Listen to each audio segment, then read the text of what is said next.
Hello दोस्तों, कैसे हो आप सब लोग। तो आज हमारी 2-3 दिन बाद क्लास हो रही है। कुछ ज़रूरी काम की वजह से 2-3 दिन की छुट्टी करनी पड़ी।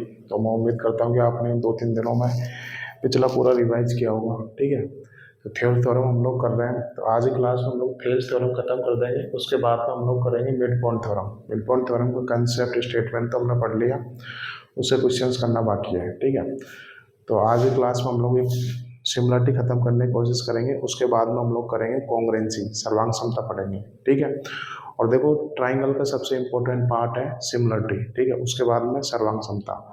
तो आज की क्लास में सिमिलरिटी खत्म कर देंगे, फिर हम लोग करेंगे कल से सर्वांग समता करेंगे। ठीक है, तो दोनों चैप्टर बहुत इंपॉर्टेंट है।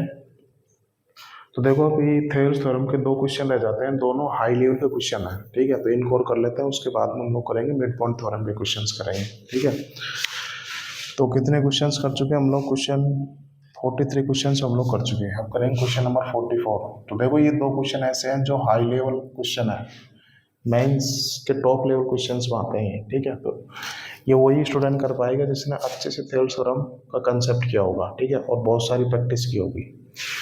तो देखते हैं दिए गए चित्र में।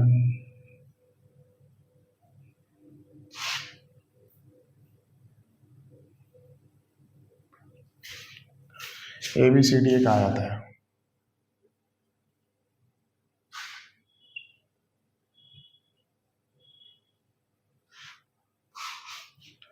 यदि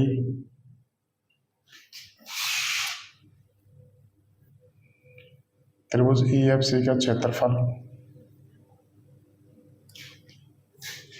4 सेंटीमीटर स्क्वायर तथा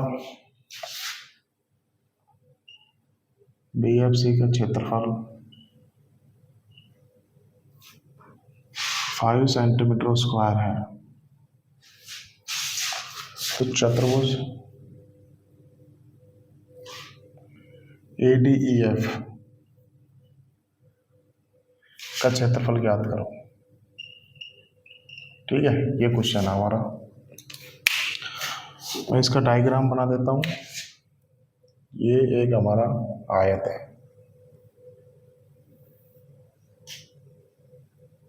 आयत हो गया मैंने। ठीक है, इस चित्र को इधर बनाने की कोशिश करते हैं क्योंकि स्पेस चाहिए मेरे को। और देखो गर्मी बहुत तेज पड़ने लग गई भाई।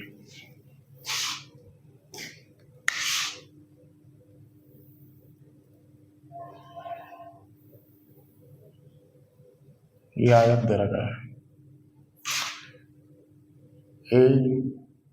ABCD, बोला है कि ये AC को मिला दिया और ये ऐसे दे रखा है। ये E है, ये F है। ठीक है, ये क्वेश्चन है और मैं इसका ऑप्शन लिखा देता हूँ।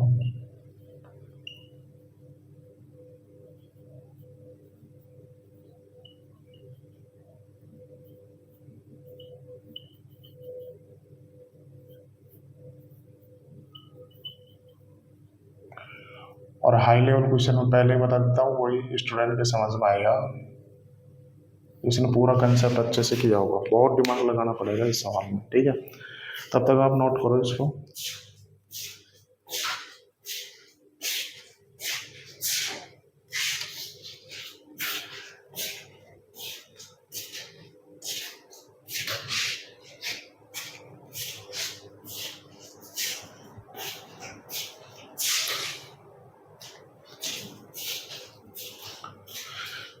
ठीक है, शुरू करते हैं भाई। तगड़ा सवाल है, बहुत इंपॉर्टेंट है और मेन से भी हाई लेवल क्वेश्चन बोल सकते हैं इसको। ठीक है, बहुत दिमाग लगाना पड़ेगा बट अच्छे से करेंगे। 2 क्वेश्चन है, उसके बाद में ये थेल्स थ्योरम खत्म हो जाएगी। ठीक है, क्या दे रखा है दिए गए चित्र में ABCD एक आयत है।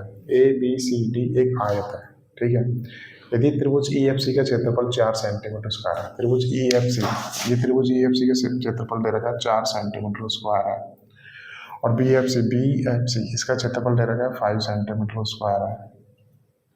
ठीक है, तो मुझे निकालना है चतुर्भुज ADEF। चतुर्भुज ADEF इसका क्षेत्रफल निकालना है मुझे। ठीक है, ये दे रखा क्वेश्चन में। तो देखो इसका क्षेत्रफल कैसे निकालेंगे हम लोग। कुछ समझ में नहीं आ रहा इसमें। भाई ये क्षेत्रफल दे रखा है मुझे और इसका क्षेत्रफल निकालने को बोला है और कुछ बोला नहीं है इस सवाल में, तो इसको कैसे सॉल्व करूँगा मैं। ठीक है, देखो हाई लेवल क्वेश्चन है, दिमाग लगाना पड़ेगा।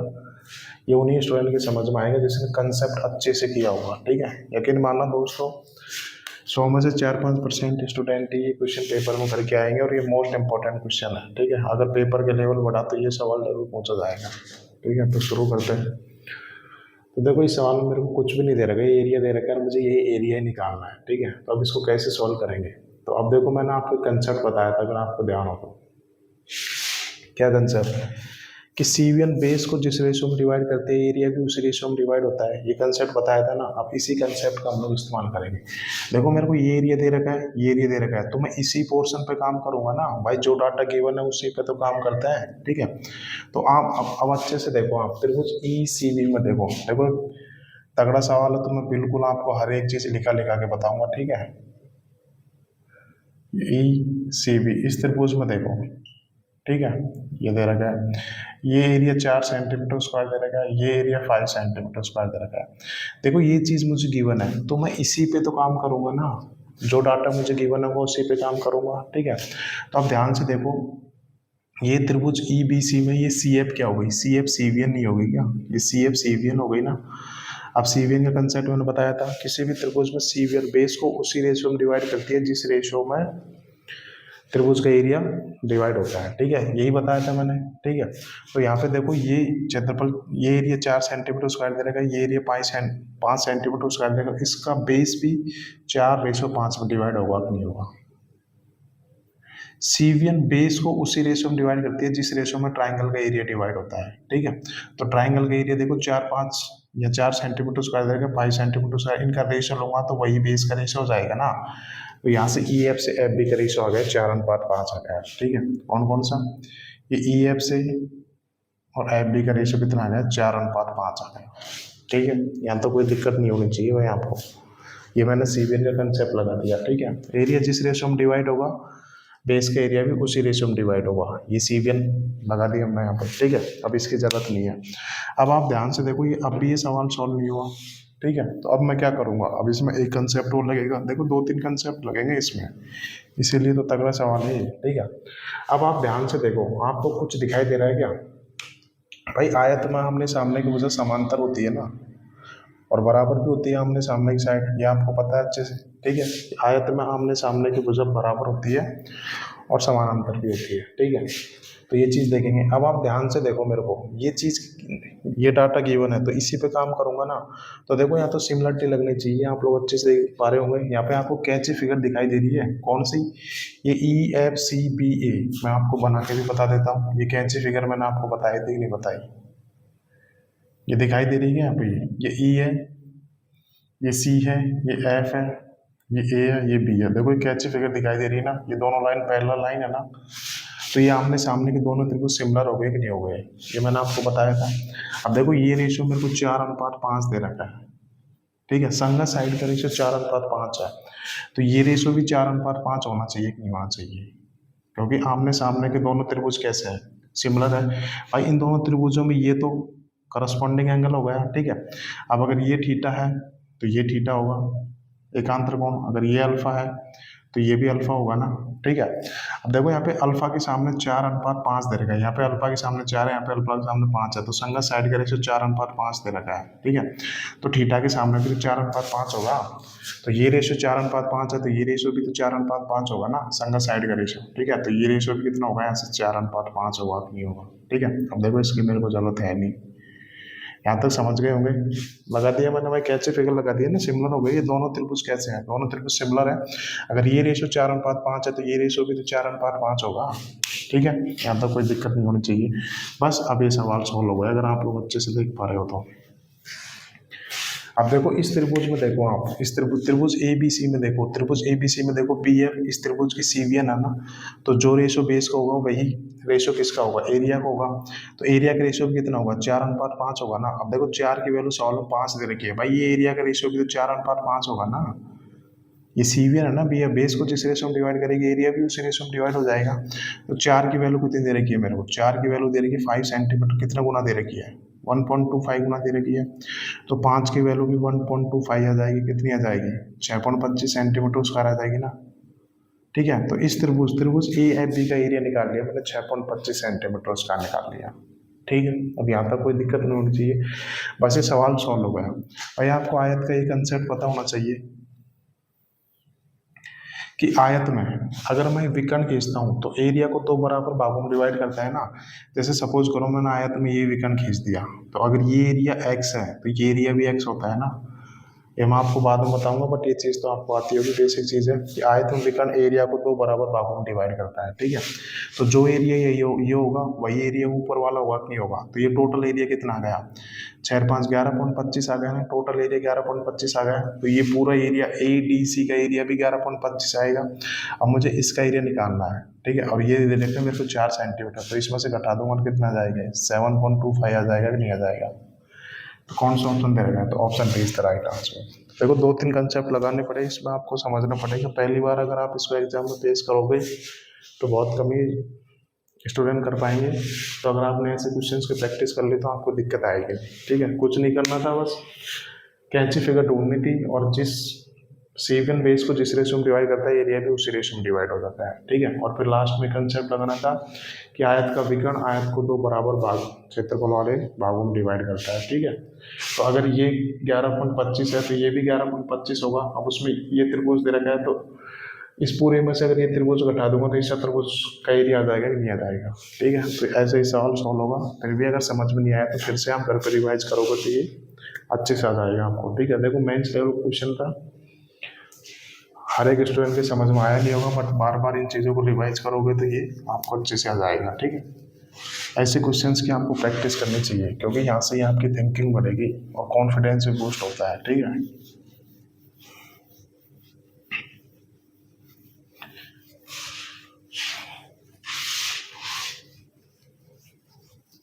अब एक लास्ट क्वेश्चन और कर लेते हैं थेम्स थ्योरम का।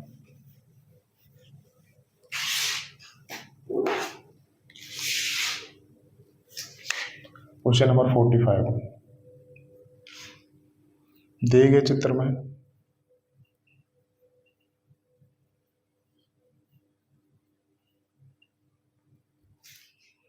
एबीसीडी समांतर चतुर्भुज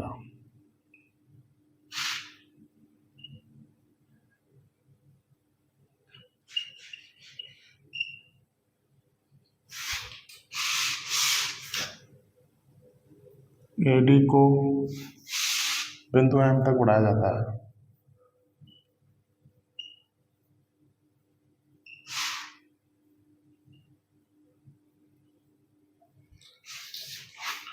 एन वजह सी डी पर एक बिंदु है, एन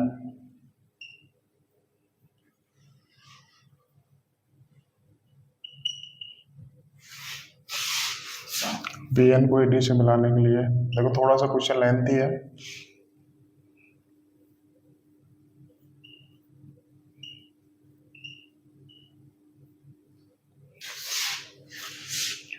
के लिए विस्तारित किया जाता है।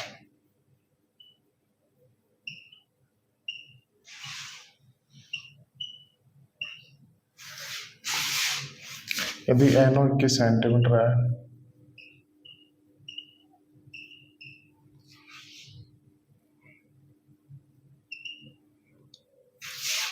$35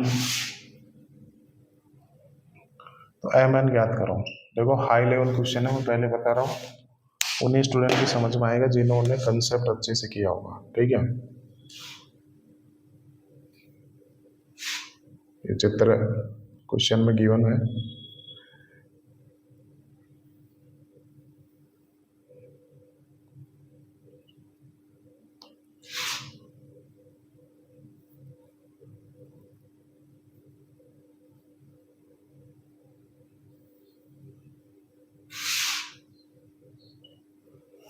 ठीक है, ये क्वेश्चन है भाई, और इसको ऑप्शन देख लेते हैं।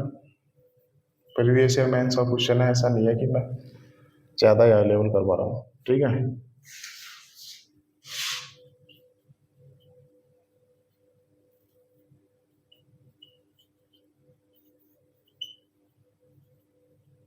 ये क्वेश्चन है भाई, और मोस्ट इंपोर्टेंट क्वेश्चन है, मैं यहाँ पे लिख भी देता हूँ। वेरी वेरी इंपॉर्टेंट और टफेस्ट क्वेश्चन है भाई ये। ठीक है, तो इसको सॉल्व करो, तब तक नोट करो इसको।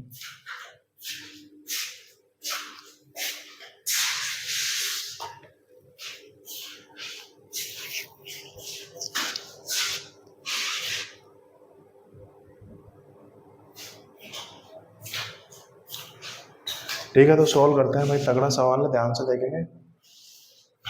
ठीक है, ये क्वेश्चन मेंस का क्वेश्चन है,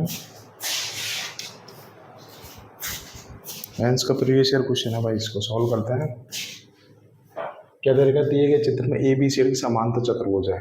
ए बी सी डी एक समांतर चतुर्भुज है। ए डी को बिंदु एम तक बढ़ाया जाता है, ए डी को बिंदु एम तक बढ़ाया जाता है। एन भुजा सी डी पर एक बिंदु है, बी एन को ए डी से मिलाने के लिए एम तक बढ़ाया जाता है। ठीक है, ये विस्तारित किया जाता है। यदि एन ओ 21 सेंटीमीटर दे रखा है, कौन सा ये एन ओ मेरे को 21 सेंटीमीटर दे रखा है, ये वाला 21 सेंटीमीटर दे रखा है, और ओ भी कितना दे रखा है, 35 सेंटीमीटर दे रखा है। तो मुझे ये वाली लेंथ निकालनी है, एम एन निकालना है। ठीक है, ये क्वेश्चन है भाई, मेंस का प्रीवियस ईयर क्वेश्चन है। ठीक है, अपनी मर्जी से नहीं करवा रहा, तो ध्यान देंगे इस सवाल को, बहुत अच्छा क्वेश्चन है, पूछा जा सकता है एग्जाम में। ठीक है, तो इस क्वेश्चन को बताने से पहले मैं आपको बताना चाहता हूँ समांतर चतुर्भुज क्या होता है। एक ऐसा चतुर्भुज जिसके आमने सामने की साइड समानांतर हो और आमने सामने की साइड बराबर भी हो। ठीक है, तो उसको बोलते हैं हम समानांतर चतुर्भुज। तो ये हो गया समानांतर चतुर्भुज। एक ऐसा चतुर्भुज जिसके आमने सामने की साइड समानांतर भी हो, ये समानांतर कर दी, और ये आमने सामने की साइड समानांतर कर दी, और बराबर भी हो। ये अगर ए है तो इसके सामने की वजह ये भी ए होगी, ये अगर बी है तो इसके सामने की वजह ये भी बी होगी। तो एक ऐसा चतुर्भुज जिससे आमने सामने की साइड समानांतर भी हो और बराबर भी हो, तो उसको बोलते हैं हम समांतर चतुर्भुज बोलते हैं। ये होगी समांतर चतुर्भुज। साफ साफ दे रखा है कि ए बी सी डी समांतर चतुर्भुज है, इसका मतलब ए बी पैरेलल होगा डी सी के। ठीक है, और ए डी पैरेलल होगा किसके, बी सी के। और यहाँ से ये भी बोल सकता हूँ कि डी सी बराबर होगा किसके, ए बी के बराबर होगा ना, क्योंकि आमने सामने की साइड समानांतर भी होती है और बराबर भी होती है। ठीक है, तो अब सॉल्व करते हैं इसको। तो यहाँ से देखो, मेरे को एम एन की लंबाई निकालनी है, इसमें भी मुझे कुछ समझ में नहीं आ रहा था। अगर आप ध्यान से देखो ये दोनों लाइन पैरेलल लाइन है, इसका मतलब यहाँ पे सिमिलरिटी जरूर लगेगी। अब मैं सिमिलरिटी लगाऊंगा, तो आप ध्यान से देखो, यहाँ पे मेरे को 21 दे रखा है, यहाँ पे 35 दे रखा है। जो डाटा गिवन होता है उसी पे तो मैं काम करूंगा। तो आप अच्छे से देखो, आपको ये 21 और 35 क्यों दे रखा है, क्योंकि यहाँ पे देखो कैंची फिगर दे रखी है। अगर आप लोग अच्छे से देख पा रहे हो तो मैं आपको दिखा दूँ। तो ये देखो, यहाँ पे बताया था ना कि ये फिगर डायरेक्ट याद होनी चाहिए आपको भाई, 5-6 बार प्रैक्टिस करोगे तो लट जाओगे इस फिगर को। ठीक है, ये देखो 21 दे रखा है, 30 सेंटीमीटर 35 सेंटीमीटर दे रखा है, ये दोनों लाइन पैरेलल दे रखी है। इसका मतलब आमने सामने के दोनों त्रिभुज कैसे हो गए, सिमिलर त्रिभुज हो गए ना। तो यहाँ पे संगत साइड का रेशियो बराबर होना चाहिए। ठीक है, देखो ये दोनों तो कोण बराबर होते ही है। अगर सपोज करो ये एंगल थीटा है, तो ये एंगल भी थीटा होगा कि नहीं होगा। अगर ये वाला एंगल अल्फा है, तो ये वाला एंगल भी अल्फा होगा कि नहीं होगा। ठीक है, तो यहाँ पे देखो संगत साइड का रेशियो कितना आएगा। तो देखो यहाँ पे अल्फा के सामने 21 दे रखा है, यहाँ अल्फा के सामने 35 दे रखा है, तो दोनों संगत साइड है कि नहीं है। इनका रेशियो कितना आएगा, 3:5 आ जाएगा। तो संगत साइड का रेशियो 3:5 है। तो यहाँ पे देखो थीटा के सामने ओ सी है, यहाँ पे थीटा के सामने ए ओ है, ये दोनों भी तो संगत साइड हुई, तो इनका रेशियो कितना होगा, 3:5 होगा कि नहीं होगा। ठीक है, तो इनका रेशियो 3:5 हो गया। और देखो इस बराबर एंगल के सामने ये भुजा एन सी और ये भुजा ये भी संगत साइड है कि नहीं है, तो इनका रेशियो कितना होगा, 3:5 होगा कि नहीं होगा। ठीक है, देखो तीनों भुजाओं को बता दिया मैंने। ठीक है, तो ऐसे संगत साइड का रेशियो कितना दे रखा है, 3:5 दे रखा है। तो एन सी कितना आएगा, ऐसे 3 यूनिट, और ए भी कितना आएगा, 5 यूनिट आ जाएगा, क्योंकि दोनों संगत साइड है, और संगत साइड का रेशियो कितना दे रखा है, 3:5 दे रखा है। ठीक है, तो ये हो गया। अब आप ध्यान से देखो, अभी अभी मैंने बताया था, देखो डी सी बराबर है ए बी के। ठीक है, ए बी बराबर है डी सी के, ए बी 5 यूनिट है, तो डी सी भी 5 यूनिट होने चाहिए ना। ये 3 यूनिट है, तो ये 2 यूनिट रहेगी नहीं रहेगी। ठीक है, यहाँ तक आपको कोई दिक्कत नहीं होनी चाहिए। बस अब ये सवाल सॉल्व हो गया। अब मुझे एम एन निकालनी है, तो देखो एम एन किस त्रिभुज मारा है, बस उसी पे मैं फोकस करूंगा। ठीक है, बाकी चीज़ों को मैं इग्नोर कर दूंगा। तो देखो इन सब चीज़ों की मुझे कोई ज़रूरत नहीं है, इसको हटा देता हूँ मैं जितनी। अब देखो मेरे को एम एन निकालना था, एम एन तो इसी ट्राइंगल में ना, तो इसी पे फोकस करूंगा ना मैं। जो चीज़ निकालनी है उसी पे डायरेक्ट फोकस करो बस। ठीक है, इसकी भी मुझे ज़रूरत नहीं है। बस अब ये सवाल तो देखो आप लोग तुरंत देखे हैं, सॉल्व हो जाएगा। भाई डी एन पैरेलल है ए बी के। अगर इसमें छोटे बड़े त्रिभुज कैसे हैं, सिमिलर त्रिभुज है कि नहीं है, ठीक है। तो संगत साइड का रेशियो कितना दे रखा है, 2:5 दे रखा है। अगर ये 2 यूनिट दे रखा है तो ये भी तो 5 यूनिट होगा, ये भी तो संगत साइड, इनका रेशियो भी तो 2:5 होगा ना, ठीक है। तो अब ध्यान से देखो, अब यहाँ पे देखो, ये 21 दे रखा है, 35 दे रखा है, ये टोटल लेंथ कितनी दे रखी है, 56 सेंटीमीटर नहीं दे रखी, ये टोटल लेंथ। टोटल 5 यूनिट है, ये 2 यूनिट है, तो ये कितनी आ गई, ये 3 यूनिट आई कि नहीं आई, यहाँ से यहाँ तक की 3 यूनिट आई ना, तो 3 की वैल्यू कितनी दे रखी है, 56 दे रखी है यहाँ पे। तो 3 की वैल्यू कितनी दे रखी है, 56 सेंटीमीटर दे रखी है। तो मुझे 2 की वैल्यू निकालनी है, तो कैसे करूंगा, तो 2 की वैल्यू निकालूंगा, कितना आएगा, 56/3 गुणा 2 आ जाएगा कि नहीं आ जाएगा, ठीक है। तो इसको सॉल्व कर लेते हैं, 56 दूना 112/3, 37 111, 37 से 1/3 आएगा, ठीक है। तो 37.33 आएगा कि नहीं आएगा, option B is the right answer. तो देखो ये सवाल इजी सवाल था, कुछ नहीं करना था, कैच फिगर ढूंढनी थी बस। ये संगत साइड का रेशियो 2:5 देख लिया, तो ये देखो दोनों छोटे बड़े ट्रायंगल सिमिलर है कि नहीं है, ठीक है। 3 की वैल्यू 56 दे रखी है, 2 की वैल्यू निकालूंगा कितनी आएगी, 37.33 आएगी, ठीक है। तो ये अब आपकी थ्योरम थ्योरम पूरी तरीके से खत्म हो गई।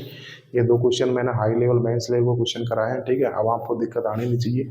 अब हम लोग करेंगे मिड पॉइंट थ्योरम के क्वेश्चन, ठीक है। मिड पॉइंट थ्योरम करने को हम लोग कंसेप्ट कर चुके हैं, ठीक है। अब उसके क्वेश्चंस करेंगे, फिर उसके बाद में आपका कॉन्ग्रेंसी बच जाता है, ठीक है। सर्वांग क्षमता करेंगे।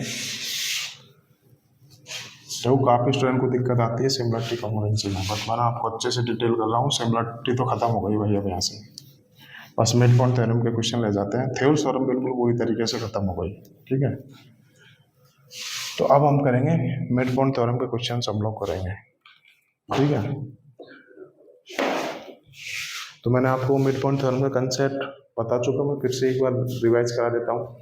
सबसे पहले मिड पॉइंट थ्योरम क्या थी, किसी भी त्रिभुज में 2 साइड्स के मध्य बिंदुओं को मिलाने वाली लाइन तीसरी साइड के समानांतर होती है और तीसरी साइड की आधी होती है। ये तो आपकी क्या हो गई, मिड पॉइंट थ्योरम होगी, ठीक है।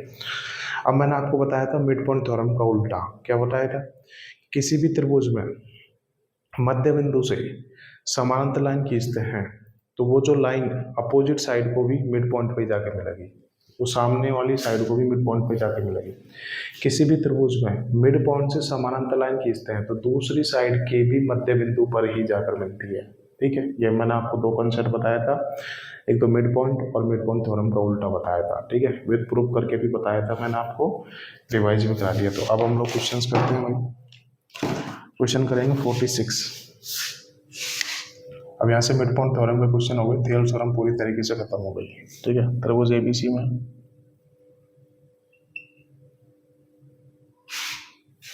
पी और क्यू क्रमशः है,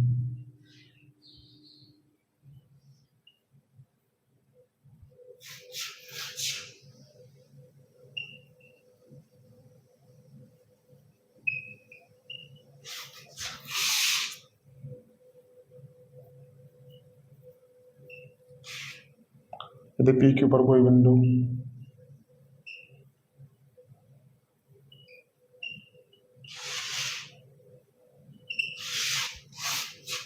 आर इस प्रकार है कि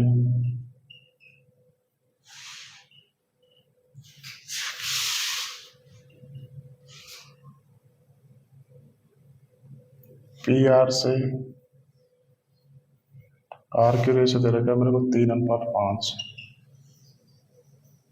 और क्यू आर 20 सेंटीमीटर है, तो बीसी की लंबाई निकालो भाई। ये क्वेश्चन है मेरा, सॉल्व करते हैं। देखो ये सवाल CHSL 2021 में पूछा गया है भाई, इंपॉर्टेंट सवाल, ठीक है। बेसिक क्वेश्चन ही पूछे जाते हैं मिड पॉइंट थ्योरम पे, तो ठीक है। तो सॉल्व करते हैं, और ध्यान रखना बहुत मोस्ट रिपीटेड क्वेश्चन है मिड पॉइंट थ्योरम के। पेरी में देखना आप, ढेर सारे क्वेश्चन आपको देखने को मिलेंगे, ठीक है। तो शुरू करते हैं त्रिभुज ABC में। तो एक त्रिभुज बना लेता हूँ मैं ABC, ये मैंने एक त्रिभुज बना लिया ABC, ठीक है। बोला कि P और Q क्रम से AB और AC के मध्य बिंदु है, AB का मध्य बिंदु है P, ठीक है, और AC का मध्य बिंदु है Q, ठीक है। यदि P के ऊपर कोई बिंदु है तो P से Q को मिला दिया, ये इसका मध्य बिंदु होती है, ये दोनों बराबर होंगे, और Q AC के मध्य बिंदु होती है, ये दोनों बराबर होंगे ना। ठीक है। और पी क्यू पर, तो पी से क्यू को मैंने बुला दिया। पी क्यू पर कोई बिंदु है आर, सपोज करो आर मैंने यहाँ ले लिया, कहीं पर भी ले सकते आर। पी आर से आर क्यू का रेशो दे रखा है, ये अगर 3 यूनिट है तो ये 5 यूनिट दे रखा है, ये रेशो 3:5 दे रखा है। और मेरे को दे रखा है कि क्यू आर 20 सेंटीमीटर है, ठीक है। तो यहाँ से मेरे को BC की लंबाई निकालनी, ये मेरा क्वेश्चन है। तो अब ध्यान से देखो, यहाँ पर ये P और Q दोनों मिड पॉइंट है। तो मैंने बताया था ना कि किसी भी त्रिभुज में मिड पॉइंट को मिलाने वाली लाइन तीसरी भुजा के समानांतर होती है, मतलब BC पैरेलल होगी PQ की, बिल्कुल होगी ना, और तीसरी भुजा के आधी होती है। ये मैंने बताया था ना, किसी भी त्रिभुज में दो भुजा के मध्य बिंदु को मिलाने वाली लाइन तीसरी भुजा के समानांतर होती है और तीसरी भुजा की आधी होती है, ये मैंने आपको बताया था। तो देखो ये PQ कितना दे रखा है, 8 यूनिट दे रखा है, तो ये 16 यूनिट नहीं हो जाएगी क्या भाई? ये इसकी आधी होगी ना, तो 16 का आधा देखो 8 ही तो दे रखा है, ठीक है। तो ये 16 यूनिट आ जाएगी ना, और ये कितना दे रखा है, 8 यूनिट आ गई, ठीक है। बस ये सवाल सॉल्व हो गया मेरे को। अब देखो क्यू आर की वैल्यू दे रखी है 20 सेंटीमीटर, मतलब पाँच यूनिट की वैल्यू दे रखी है मेरे को 20 सेंटीमीटर दे रखी है। कितने गुना, 4 गुना। तो BC 16 यूनिट की वैल्यू निकालनी है, तो ये भी 4 गुना हो जाएगी, कितनी आएगी, 64 सेंटीमीटर आ जाएगी। तो 64 is the right answer. Option निकालना भूल गया क्या? चलो कोई नहीं, तो इजी क्वेश्चन है भाई, ऑप्शन जरूरत है नहीं इसको करने की, ठीक है। तो उत्तर कितना जाएगा, 64 सेंटीमीटर स्क्वायर। भाई दो भुजाओं के मिड पॉइंट को मिलाने वाले की लाइन तीसरी भुजा के समांतर होती है, तीसरी भुजा की आधी होती है। ये अगर 8 यूनिट है तो ये 16 होगा भाई, 16 का ही तो आधा होता है 8 है, ठीक है। तो ये तो बेसिक क्वेश्चन था, उम्मीद करता हूँ आपको समझ में आ गया होगा।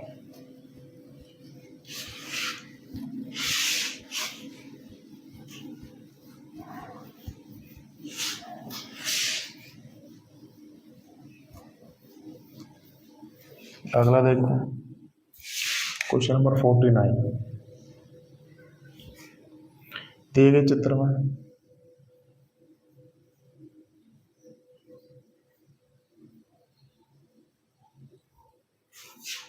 AB की लंबाई ज्ञात करें। AB ज्ञात करें यदि दीर्घ BD 4 सेंटीमीटर है, BD 4 है, ये क्वेश्चन है भाई। तो कर लेते हैं इसको भी, सारे क्वेश्चन फिर ही गए भाई ये।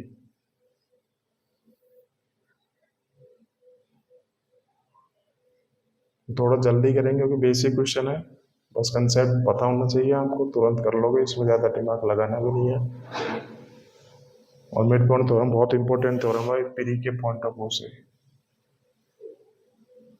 और ये 90 डिग्री दे रखा है दोनों, 3 दे रखी है, 6 दे रखी है, ठीक है। ये क्वेश्चन, तो दिए गए चित्र में AB निकालना है मुझे ये AB निकालना है। और दे रखा है कि BD 4 सेंटीमीटर है, ये BD 4 सेंटीमीटर है, BC 3 सेंटीमीटर है, BE और DE 6 सेंटीमीटर है। तो देखो अगर ये वाला एंगल 90 डिग्री का है, ये वाला एंगल भी 90 डिग्री का है, तो इसका मतलब BC पैरेलल हो जाएगी किसके, BE के पैरेलल हो जाएगी ना भाई। ये दोनों, ये 90 डिग्री का है, ठीक है, ये वाला 90 डिग्री का है, तो ये भी 90 डिग्री का होगा ना, स्ट्रेट लाइन है ना। तो ये वाला एंगल कितने का, 90 डिग्री का। कब होगा, क्योंकि देखो समांतर लाइन के अंदर के कोण अंतर का सम 180 डिग्री होता है ना। तो इसका मतलब ये दोनों लाइन पैरेलल होगी कि नहीं होगी, ये 90 होगा तो ये भी 90 होगा, तो क्या भाई, जब ये दोनों लाइन पैरेलल होगी यहाँ पे, ठीक है। और वैसे भी 90 डिग्री का है तो स्ट्रेट लाइन पे होना चाहिए ना, तो इसका मतलब ये दोनों लाइन समांतर होगी कि नहीं होगी, ठीक है। अब आप ध्यान से देखो, ये दोनों लाइन पैरेलल है, BC और DE पैरेलल है, और यहाँ पे देखो 3 का दोगुना ही तो किया गया है, 3 का दोगुना ही तो किया गया है। इसका मतलब B और C मिड पॉइंट है कि नहीं है, ठीक है। तो B और C मिड पॉइंट हो गए ना, तो अगर ये 4 सेंटीमीटर तो ये भी तो 4 सेंटीमीटर होगा, तो ये भी कितना आ जाएगा मेरा, 4 सेंटीमीटर आ जाएगा, ठीक है। खत्म हो गए भाई, 3 का दोगुना दे रखा है 6, दोनों लाइन पैरेलल है। कब, जब इसका मतलब B और C दोनों मिड पॉइंट है ना, ठीक है। ये 4 दे रखा है तो ये भी 4 होगा, क्योंकि B AD का मिड पॉइंट है ना, ठीक है। तो इसमें ज़्यादा दिमाग लगाना नहीं था, इजी क्वेश्चन था। अगला देखते हैं।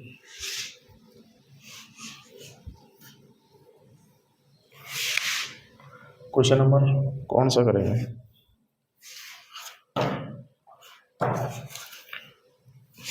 कौन सा क्वेश्चन करेंगे भाई, 48वां करेंगे। त्रिभुज DAP में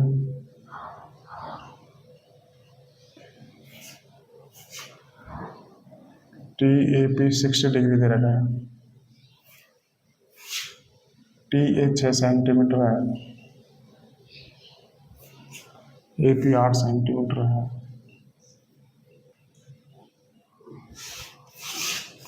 के ए पी का मध्य बिंदु है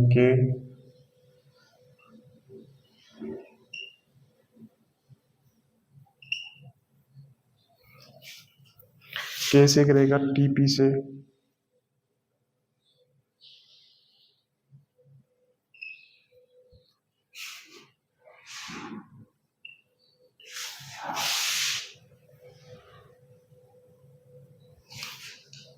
इस प्रकार मिलती है कि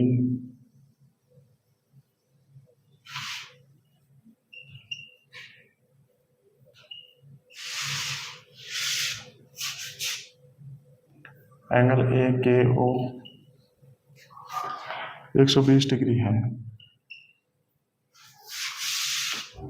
भुजा ओ के ज्ञात करो, भुजा ओ के ज्ञात करो। ठीक है, ये क्वेश्चन है भाई मेरा, इसको आप लोग सॉल्व करो। मैं आपको पूरे 20 सेकंड का टाइम देता हूँ। ठीक है,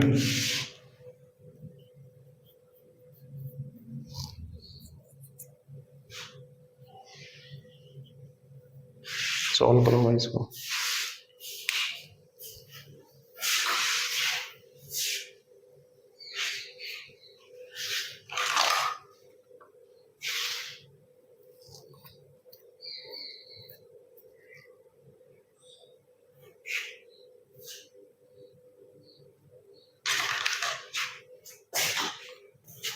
ठीक है, इंपॉर्टेंट क्वेश्चन है भाई। ठीक है, तो सॉल्व करते हैं। त्रिभुज टीएपी में चित्र बनाना पड़ेगा। ठीक है, टीएपी 60 डिग्री है, तो बना लेते हैं भाई।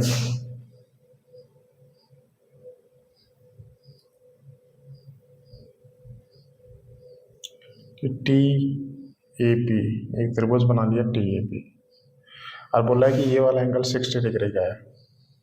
ठीक है, और बोला है कि टी ए दे रखा है 6 सेंटीमीटर दे रखा है, और ए पी 8 सेंटीमीटर दे रखा है। के ए पी का मध्य बिंदु है, के ए पी का मध्य बिंदु, तो के यहाँ पे आ जाएगा ना भाई, मिड पॉइंट है, तो इसका मतलब ये भुजा 4 सेंटीमीटर होगी, ये भुजा भी 4 सेंटीमीटर होगी। ठीक है, क्योंकि के ए पी का मध्य बिंदु है ना, तो ये दोनों साइड्स बराबर होगी। ठीक है, के से एक रेखा टी पी से ऊपर इस प्रकार मिलती है कि के से एक रेखा टी पी पर ऊपर इस प्रकार मिलती है कि के से मैंने एक रेखा खींच दी टी पी पर, और टी पी पर ओ पर मिलती है। इस प्रकार मिलती है कि ए के ओ, ये वाला एंगल दे रखा है मेरे को, ये के है भाई, यहाँ बना देता हूँ।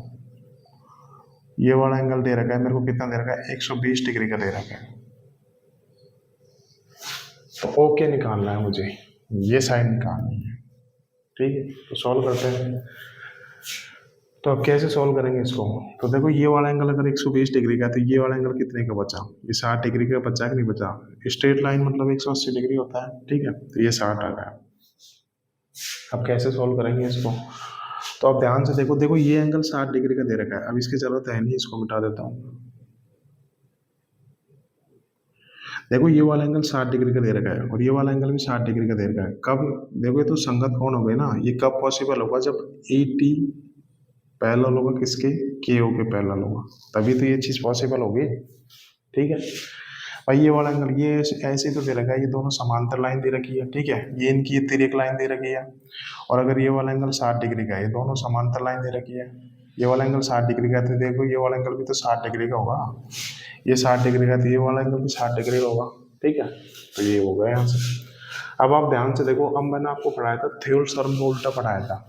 देखो ये ए पी का मिड पॉइंट है के से मैंने भुजा ए टी के समानांतर एक रेखा खींची के ओ, तो ये के ओ सामने वाली भुजा को भी मिड पॉइंट पर ही जाकर मिलेगी कि नहीं मिलेगी। इसका मतलब ओ टी पी का क्या हो जाएगा, मिड पॉइंट हो जाएगा। ये बिल्कुल मिड पॉइंट हो जाएगा ना, ये इसका मिड पॉइंट हो जाएगा ना। ठीक है, ये हो गई। तो देखो अब आप ध्यान से देखो, ये सवाल सॉल्व हो गया। देखो इस त्रिभुज में इन दोनों भुजाओं के मध्य बिंदुओं को मिलाने वाली लाइन इस रेखा के समांतर है, तो इसकी आधी हो जाएगी ना, तो ये कितना आ जाएगा यहाँ से 3 सेंटीमीटर। तो 3 centimetre is the right answer, option A is the right answer. भाई ये ऐसे ही तो बना रखा है, देखो मैं यहाँ पे बना के बता देता हूँ। ठीक है। ये मेरे को 6 सेंटीमीटर दे रखे और इन दोनों भुजाओं के मिड पॉइंट मिला दिया। ये इन दोनों भुजाओं का मिड पॉइंट को मिलाने वाली लाइन ये इस भुजा की आधी होगी कि नहीं होगी, तो ये कितनी आ जाएगी, 3 सेंटीमीटर आ जाएगी, नहीं इसके पैरेलल होगी कि नहीं होगी। तो देखो इन दोनों भुजाओं के मिड पॉइंट को मिलाने वाली लाइन तो हो गई ओके, अगर ये 6 तो ये 3 हो जाएगा ना यहाँ से। ठीक है, ये हो गया मिड पॉइंट थ्योरम का उल्टा, ये वाला कंसेप्ट हमने लगा दिया। ठीक है, आगे देखते हैं।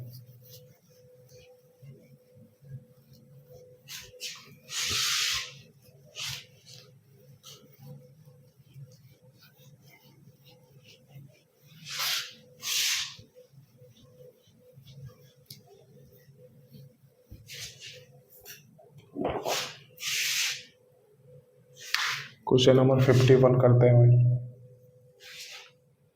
त्रिभुज ABC में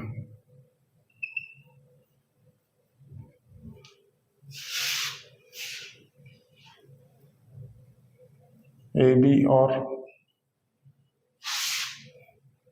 AC के मध्य बिंदु क्रमशः X और Y है।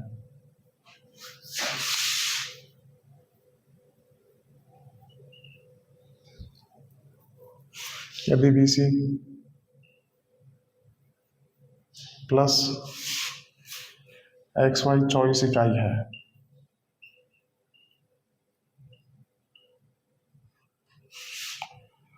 तो BC माइनस XY याद करो। ये क्वेश्चन है भाई। ठीक है, और इम्पोर्टेंट सवाल है, CGL का है, थ्योरी का क्वेश्चन है, इजी सवाल है, इम्पोर्टेंट है, बार बार पूछा गया है क्वेश्चन। ठीक है, तो सॉल्व करते हैं। ये ABC, इसमें डायग्राम बनाने की जरूरत है नहीं। ठीक है, बट देख लेते हैं एक बार ताकि आपको चीज़ें और ज़्यादा क्लियर हो। ये त्रिभुज ABC बना लिया और बोला कि AB और AC के मध्य बिंदु दे रखा कर्म से ये X है और AC का मध्य बिंदु है Y है। ठीक है, ये AX बराबर होगा किसके, BX से, और ये AY बराबर होगा किसके, Y से। मिड पॉइंट दे रखे हैं दोनों साइड से। ठीक है, अब दे रखा कि देखो BC और XY, अगर X से Y को मिला दिया, ठीक है, तो ये XY इस भुजा के समानांतर होगी कि नहीं होगी, इस भुजा के समानांतर होगी, और इस भुजा की आधी होगी कि नहीं होगी। किसी भी त्रिभुज में दो साइड के मिड पॉइंट को मिलाने वाली लाइन तीसरी भुजा के समांतर होती है और तीसरी भुजा का आधा होती है। ये मैंने बताया था आपको। ठीक है, अगर ये 2 यूनिट है तो ये कितनी होगी, 1 यूनिट होगी कि नहीं होगी। ठीक है, क्या स्टूडेंट सोच रहे होंगे कि इसको 8 मान लेता हूँ, बिल्कुल मान लो, इसको 8 मान लो, इसको 4 मान लो, कोई फर्क नहीं पड़ेगा उत्तर पर। इसको 1 मान लो, इसको 1/2 मान लो, कोई फर्क नहीं पड़ेगा, इसकी आधी तो होगी। बस ये सवाल सॉल्व हो गया मेरा अब यहाँ से। BC प्लस XY दे रखा है, ये BC प्लस XY कितने दे रखा है, 3 यूनिट की वैल्यू दे रखी है मेरे को 24। ठीक है, तो मेरे को देखो 2 में से 1 गया था, BC माइनस XY निकालना, तो 1 यूनिट की वैल्यू निकालनी है, तो कितनी आ जाएगी, 3 × 24, तो कितनी आ जाएगी, 8 आ जाएगी।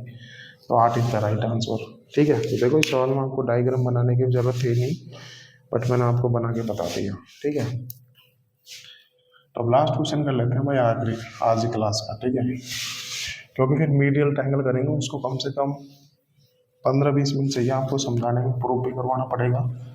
तो कल की क्लास में हम लोग करेंगे मीडियल ट्रायंगल, बहुत इंपॉर्टेंट ट्रायंगल है, उसको आधा घंटा लगेगा उस कंसेप्ट को समझाने में। तो लास्ट क्वेश्चन कर लेते हैं आज की क्लास का, क्योंकि आज अच्छे अच्छे क्वेश्चन हम लोगों ने किए, तो आपको भी रिवीजन के लिए भी थोड़ा टाइम मिलना चाहिए ना। ठीक है, question number 52 very very important question है भाई, मोस्ट कंसेप्चुअल क्वेश्चन है, दिमाग लगाना पड़ेगा। त्रिभुज ABC में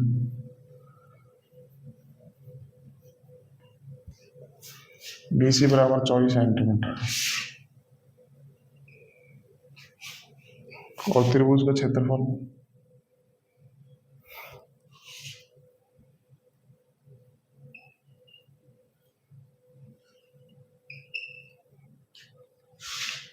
120 सेंटीमीटर स्क्वायर है तथा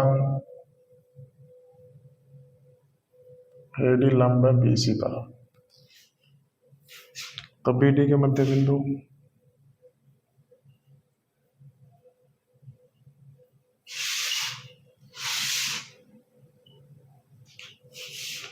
और AC के मध्य बिंदु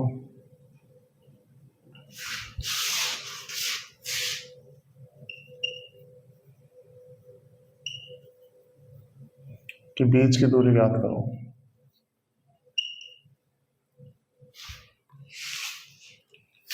ये क्वेश्चन है, मोस्ट इंपॉर्टेंट क्वेश्चन है, कंसेप्चुअल क्वेश्चन है, दिमाग लगाना पड़ेगा भाई इसमें। प्रीवियस ईयर क्वेश्चन है, सॉल्व करो इसको, तब तक मैं आपको 10 सेकंड का टाइम देता हूँ।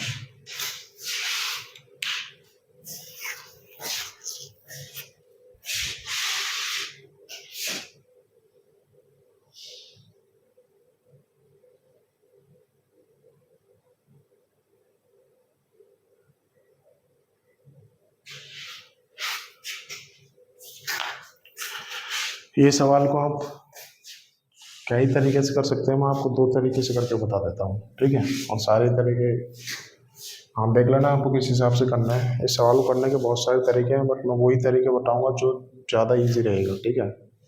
2 तरीके से बता दूंगा इस सवाल को, ठीक है। तो सॉल्व करते हैं त्रिभुज ABC में। तो एक त्रिभुज बना लेता हूँ मैं, त्रिभुज ABC। ये मैंने त्रिभुज ABC बना लिया, ABC, ठीक है। इंपॉर्टेंट क्वेश्चन है, ध्यान से देखेंगे, कंसेप्चुअल क्वेश्चन है भाई। त्रिभुज ABC में ये BC दे रखा है मेरे को, कितना दे रखा है, 24 सेंटीमीटर दे रखा है, ठीक है। और त्रिभुज का क्षेत्रफल दे रखा है 120 सेंटीमीटर का, तथा AD लंब है BC पर। A से मैंने ये D पर, BC पर लंब खींचा AD, ठीक है। बोला कि AD लंब है BC पर, ठीक है। AD लंब है BC पर, थोड़ा सा स्ट्रेट खींच देता हूँ।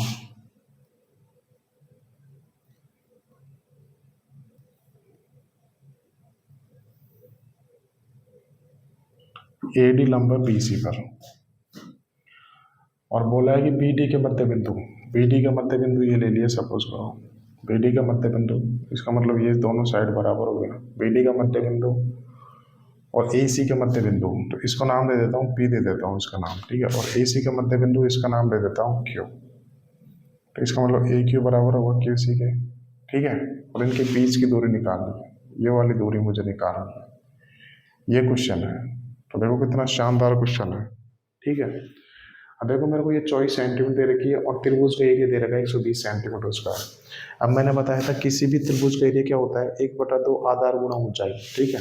देखो ये मेरे को AD हाइट तो दे रखी है, तो हाइट वाला फॉर्मूला लगाऊंगा। तो किसी भी त्रिभुज का एरिया होता है 1/2 आधार इंटू ऊंचाई होता है ना, कितना दे रखा है, 120 सेंटीमीटर स्क्वायर दे रखा है, 1/2। तो देखो आधार, बेस BC पर हाइट AD तो है इस त्रिभुज की, ठीक है।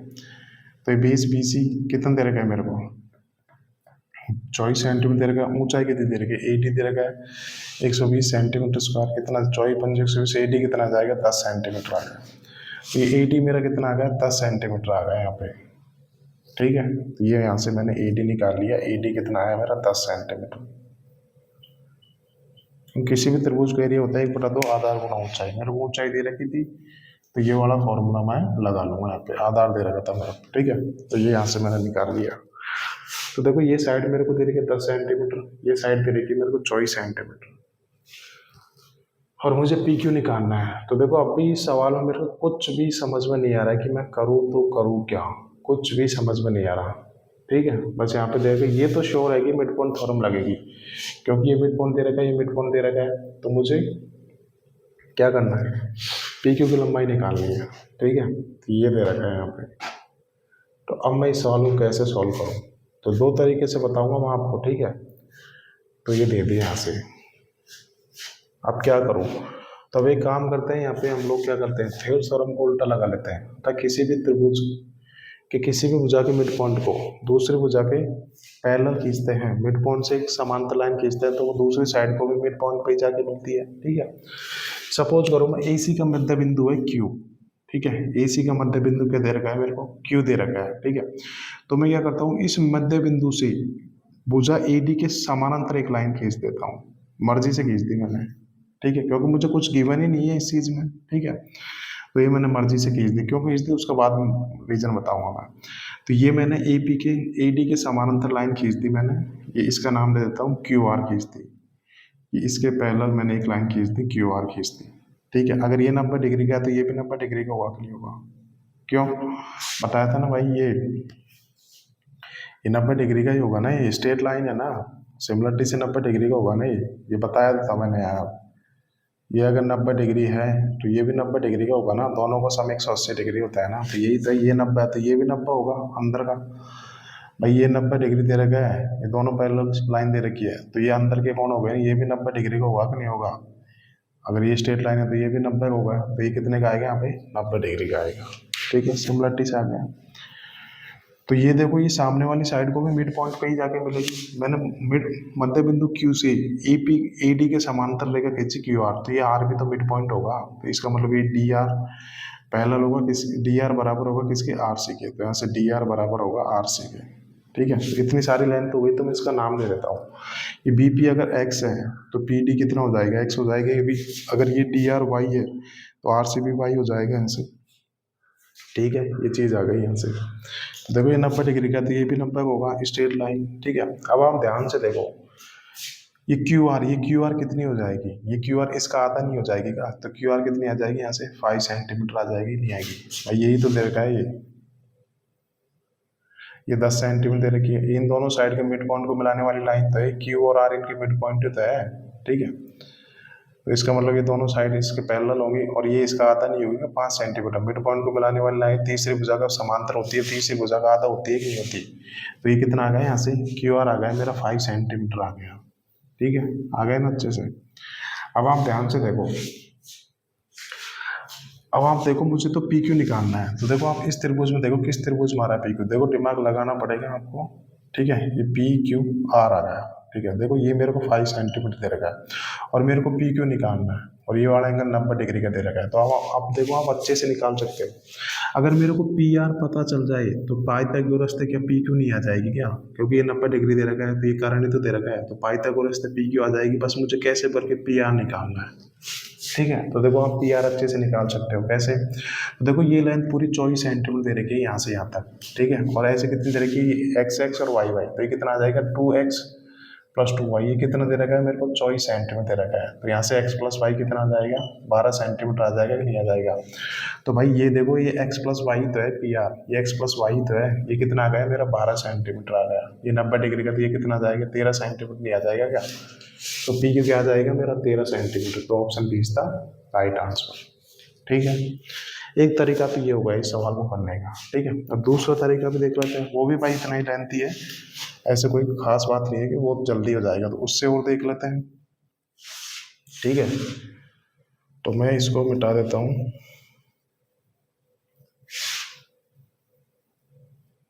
तरीका मिटा देते हैं फिर से।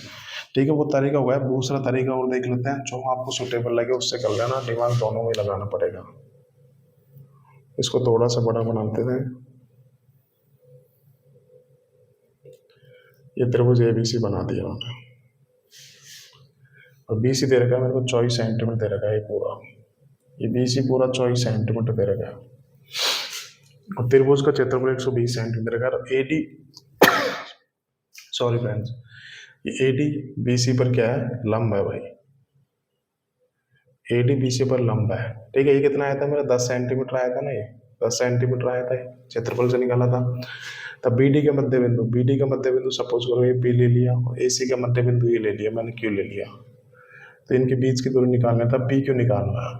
ठीक है, यही था मेरा क्वेश्चन, मैं दूसरा तरीका बता रहा हूँ। ठीक है, ये एंगल 90 डिग्री का दे रखा है। अब देखो ये साइड मेरे को 24 दे रखी है, 10 दे रखी है। ठीक है, अब मैं देखो इनका डायरेक्ट तो इस्तेमाल कर नहीं पा रहा, तो अब मैं क्या करूँगा यहाँ से, तो देखो ये दोनों मिड पॉइंट दे रखे हैं, पी और क्यू, ये इन दोनों साइड के मिड पॉइंट दे रखे हैं। ठीक है, तो मैंने बताया था थ्योरम थ्योरम का उल्टा बताया था ना, कि किसी भी त्रिभुज में मध्य बिंदु से समांतर लाइन खींचते हैं तो दूसरी भुजा को भी मिड पॉइंट पे ही जाकर मिलती है। तो देखो ये AC का मध्य बिंदु ही तो है, ये Q मध्य बिंदु है ना, और ये BD का मध्य बिंदु है ना। तो देखो इस मध्य बिंदु से मैं भुजा BC के समानांतर एक लाइन खींच देता हूँ भुजा AB पर, ये मैंने लाइन खींच दी। ये भुजा BC के समांतर मैंने एक लाइन खींच दी, ये इसका नाम दे देता हूँ QR। तो ये देखो इसके समांतर लाइन खींच दी, तो ये मिड पॉइंट पे जाके मिल रही है, तो ये भी इस भुजा के मिड पॉइंट पर ही तो जाकर मिलेगी, तो ये भी तो लेंथ बराबर होगी, मिड पॉइंट पे ही जाके मिलेगी। ठीक है, तो देखो अगर ये साइड 24 सेंटीमीटर दे रखी है, तो ये साइड 12 सेंटीमीटर नहीं आ जाएगी क्या, भाई यही तो किया है मैंने, ये साइड 24 सेंटीमीटर दे रखी है, इन दोनों भुजाओं के मिड पॉइंट, भाई इसके मिड पॉइंट से मैंने एक लाइन खींची और इन दोनों पे पैरेलल खींची है, ठीक है, तो ये भी तो मिड पॉइंट पर ही जाके मिलेगी, तो ये कितनी आ जाएगी, 12 सेंटीमीटर आ जाएगी कि नहीं आएगी, ठीक है। यहाँ तक ये सवाल कर लिया मैंने, ठीक है, हो गया। अब क्या करूँ, अब आप ध्यान से देखो, देखो ये ए बी का ये मिड पॉइंट है कि नहीं है, आर मिड पॉइंट है कि नहीं है, ठीक है। आर से सपोज करो मैं ए डी के पैरेलल एक समांतर लाइन खींच देता हूँ, ये खींच दी मैंने, ये इसके पैरेलल है, ठीक है। ये मैंने ए डी के पैरेलल आर भी एक समांतर लाइन खींच दी, ये दोनों पैरेलल है। अब देखो ये इसके मिड पॉइंट से खींची है, इसके समांतर खींची है, तो ये भी तो मिड पॉइंट पर ही जाकर मिलेगी, ये भी तो मिड पॉइंट पर ही जाकर मिलेगी, तो देखो मिड पॉइंट तो दे रखा है ना ऑलरेडी, तो पी मिड पॉइंट है, तो इसकी लेंथ कितनी आ जाएगी, ये 10 है, तो ये क्या 5 सेंटीमीटर नहीं आ जाएगा क्या, आ जाएगा कि नहीं आ गया, ये 5 सेंटीमीटर आ गया कि नहीं आ गया यहाँ पे, ठीक है। कैसे, तो देखो यही तो दे रखा है, ये त्रिभुज दे रखा है मेरे को, कौन सा, बी डी ए दे रखा है, ठीक है। ये इसका मध्य बिंदु दे रखा है मेरे को आर, और ये इसका मिड पॉइंट दे रखा है ये पी। अगर ये 10 है तो ये 5 सेंटीमीटर नहीं आ जाएगी क्या, ये 5 सेंटीमीटर नहीं आ जाएगी क्या, मिड पॉइंट ही तो है भाई ये दोनों, ठीक है। तो ये चीज़ आ गई यहाँ से, ठीक है। अब देखो अगर ये वाला एंगल 90 डिग्री का है, तो ये वाला एंगल भी 90 डिग्री का होगा कि नहीं होगा, ठीक है। अगर ये 90 डिग्री का है तो ये भी 90 डिग्री का होगा कि नहीं होगा, कैसे, तो देखो अभी मैंने आपको कंसेप्ट बताया था, अगर ये वाला एंगल 90 डिग्री का है तो ये वाला एंगल भी तो 90 डिग्री होगा, दोनों का सम 180 डिग्री होता है, दोनों पैरेलल लाइन के अंदर के कोण है ना, तो इनका सम 180 डिग्री होता है ना, तो ये वाला एंगल 90 का है तो ये भी तो 90 का होगा कि नहीं होगा, ठीक है। अब आप ध्यान से देखो त्रिभुज पी आर क्यों कैसा बन गया, समकोण त्रिभुज बन गया है ना, ये 5 दे रखा, ये 12 दे रखा, तो कितनी आ जाएगी यहाँ से 13 सेंटीमीटर आ गई कि नहीं आ गई, तो देखो 13 ही तो मेरा उत्तर आया था उस तरीके से भी, ठीक है। तो option B is the right answer. तो देखो मैंने आपको दोनों तरीके बता दिए, आपको जो तरीका अच्छा लगे उससे कर लीजिएगा, दोनों अच्छे तरीके हैं, ठीक है। तो ये देखो थोड़ा सा मेन प्री का ही क्वेश्चन है, बट देखो मेंस से भी अच्छा क्वेश्चन है ये, तो ऐसा नहीं है कि प्री में इजी क्वेश्चन पूछे जाते हैं, ठीक है दोस्तों। तो आज के लिए हम इतना ही करते हैं दोस्तों, कल करते हैं हम लोग फिर मीडियल ट्रायंगल से शुरुआत करेंगे, उसके बाद में हमारा ये सिमिलरिटी पूरी तरीके से खत्म हो जाएगा, फिर हम लोग करेंगे सर्वांग समता, ठीक है। तो इन सब चीज़ों को रिवाइज करके आना, फिर कल एक नया कंसेप्ट करेंगे मीडियल ट्रायंगल, ठीक है, मिड पॉइंट थ्योरम से आगे का ही है, ठीक है दोस्तों। आज के लिए इतना ही करते हैं, मिलते हैं कल, ओके बाय एवरीवन।